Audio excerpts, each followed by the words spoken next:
Hello again and welcome back. Another bundt cake in the journey. Today is a very simple classic bundt cake, and yes, I'm still wearing the same clothes from the previous bundt cake because I'm hanging on to summer. What else?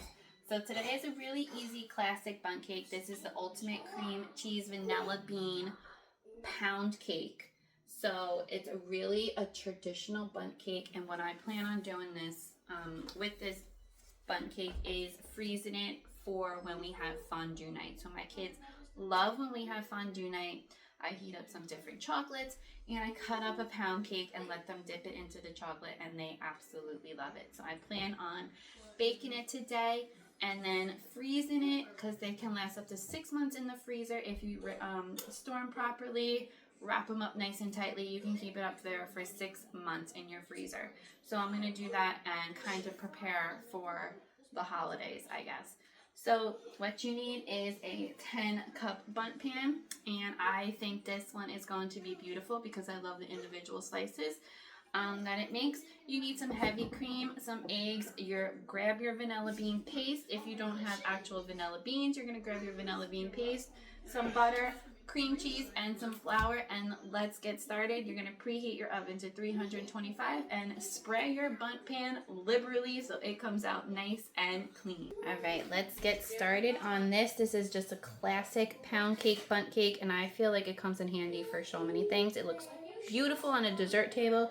You can top it with strawberries, fruit, you can peaches, ice cream, whatever you want. You can make pound cake ice cream sandwiches with this. It's really delicious. I've made it numerous times in the past.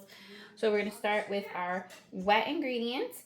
And so in the bowl of a stand mixer, you're going to add in a whole block of cream cheese at room temperature.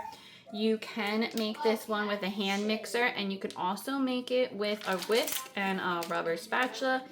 If you got the arm power to do that, you can. If you want an arm workout, go ahead and do it with a whisk and a rubber spatula. And you will probably be sore because beating up cream cheese light and fluffy by hand is no easy task to do.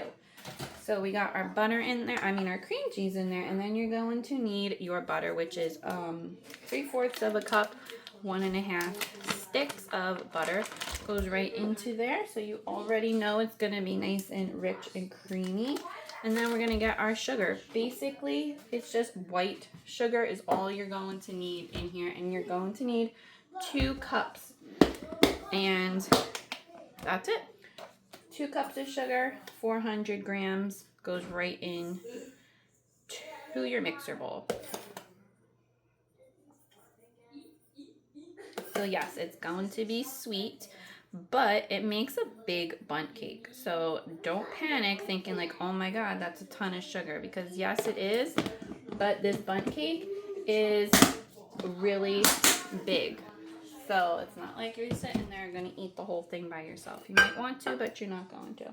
So now we're going to put this onto our mixer with the paddle attachment. And we're going to beat it up nice and fluffy. And as that's beaten up, you're going to crack your eggs into a bowl. You need 4 eggs at room temperature. You're going to crack them into a bowl while this is beaten. 3 to 4 minutes, let it beat, and then scrape down the sides as needed.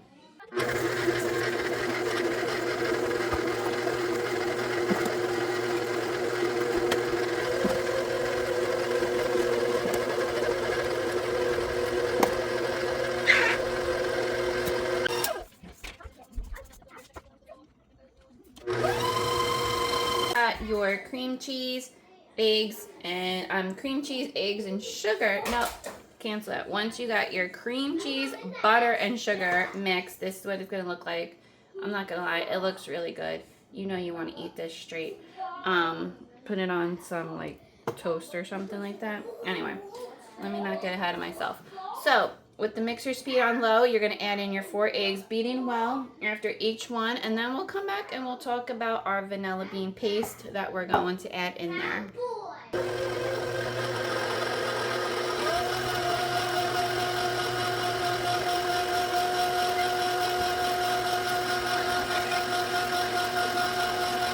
Once you got your eggs all mixed in there, now it's time to add in the best part, which is your vanilla bean. So the recipe says a whole vanilla bean that you're going to split in half and scrape out the seeds.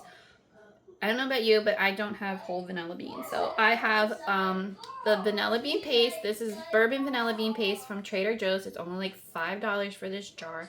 And you only need a little bit when you use it because it adds so much flavor. And it just like has all those amazing vanilla beans in there. So I probably have about a tablespoon left in here. And I'm just going to add the entire thing in. But I will not be throwing the jar away. Even though I added all in there, I'm not going to throw the jar away because the next time I use it, what I'll do is I will pour in some vanilla extract, which I have right here, and I'll show you.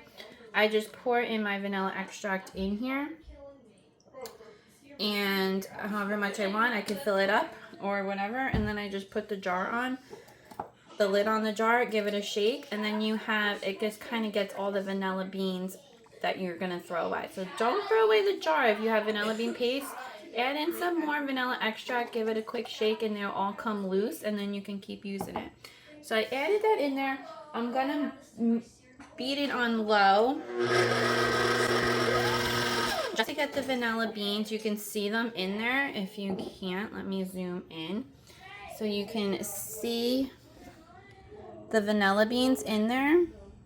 Can you see that? No, it's not zooming in, but they're in there, trust me. But I like a lot of vanilla beans in mine, so I'm probably going to add in some more of this. I love a lot of vanilla beans. There's something about seeing those little specks that just warms my heart. So I'm going to add in a lot. Alright, so once we got that, now it's time to add in the dry ingredients. Okay, so when you're ready to add in your dry ingredients, it's just 3 ingredients. You got flour, 313 grams of all-purpose flour, very basic, and then baking powder and salt. That is all you're going to need. So it's very basic. You don't need a ton of ingredients to make a really great pound cake. And that's it. So that was the flour, and now I'm just going to add in our baking powder, which is 1 teaspoon of baking powder.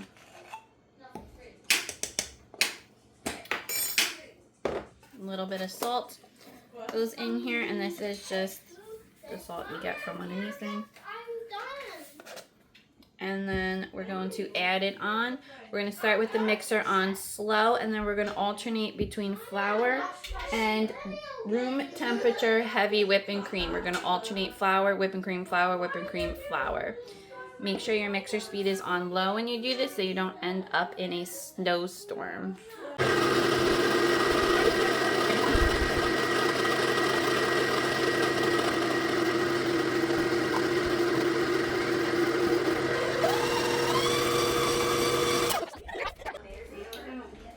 So I just took the mixer bowl off of the mixer and scraped off the paddle attachment, and now I'm just going to give it a good mix, like I say every time, to make sure everything on the bottom is well incorporated. And just look at those vanilla bean specks in there. It looks so rich and creamy with the heavy cream, the cream cheese, the butter. This is not a light pound cake. By no means is it light. It's definitely a really rich, creamy one. So all you're going to do is simply pour it into your prepared Bundt pan. Make sure you spray it really well with either Baker's Joy or spray. And then you can do a sprinkling of flour if you want to. Just pour it in there and make sure it gets in all the nooks and crannies.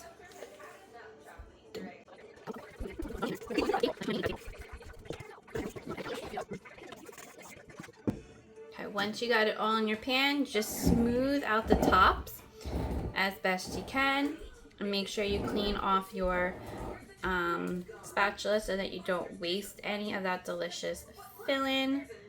And then you're gonna pop it into the oven, 325-degree oven that has been preheated, and this one is going to bake for an hour and 20 minutes to an hour and a half until the center comes out clean.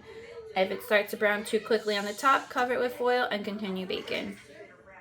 Alright, so this is the cream cheese vanilla bean pound cake, Bundt cake, and it looks so delicious, and it's a very nice dense cake. So it's been cooling about 20 to 30 minutes in the pan. Now I'm just going to invert it onto my serving plate. and hope that it comes out nice and clean. And I heard it clump. Look how gorgeous this is. And what's nice about this is it doesn't need a glaze or a topping or anything like that. And it's gorgeous just as is. So I'm going to cut into it, see how moist it looks, take a little nibble, and then I plan on freezing this one for later use. And that's great about pound cakes or bundt cakes or anything like that, is you can freeze them for up to 6 months when you wrap them nice and tightly. So I love this pan because it's of all the perfect little slices that it makes so pretty when you put it on a platter. So it is super soft, moist. And look at how fluffy it is inside. You can see the vanilla bean specks in there, and it looks so scrumptious and delicious. And now comes the best part, the taste test. Now is the best time. The best part of bundt cake is the taste test. So it's a very super delicious cake. I've had it before and I know it's delicious, but let's take a bite anyway. My favorite part has to be like the topping, because it's like slightly crunchy and it's so delicious. This one would definitely taste great with ice cream or fruit, or we're gonna serve it later in a couple months with fondue, and we just dip it in chocolate, and it's so good. So make sure you like, subscribe, do all the things to see more bundt cake videos in my challenge, product reviews, and everything that I do. Make sure to follow me and subscribe for more, and I shall see you next time when we do a whole nother bundt cake.